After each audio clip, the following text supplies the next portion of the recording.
กาสบายดีพี่น้องฟังลาวและก็พี่น้องฟังไทยเด้อวันนี้สิมาเดทบรรยากาศหน้าร้านเนาะบรรยากาศหน้าร้านตัดผมกับที่ประมาณนี้เด้อฝนตกแรงมากเลยช่วงนี้นะไม่ค่อยมีลูกค้าเลยเงียบสบายดีมื้อนี้เนาะวันนี้ฝนตกลิ่นเด้อน่าจะบ่มีลูกค้าแหละมื้อนี้เนาะ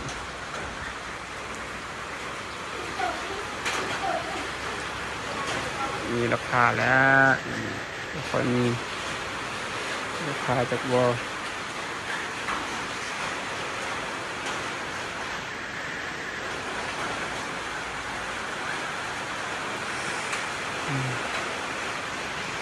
ตกได้ตกดีงั้นอยู่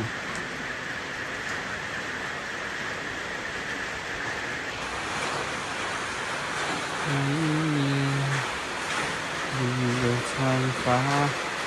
เพียงเมฆดำใจไร้ที่หมายขอให้เจ้าได้เข้าเวลาฉันเพียงเท่านี้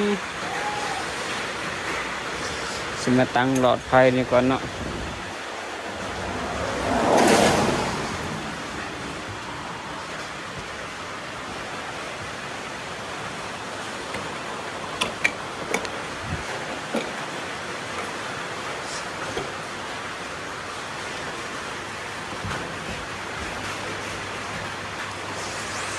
จับผมมีคนจับแล้ววันนี้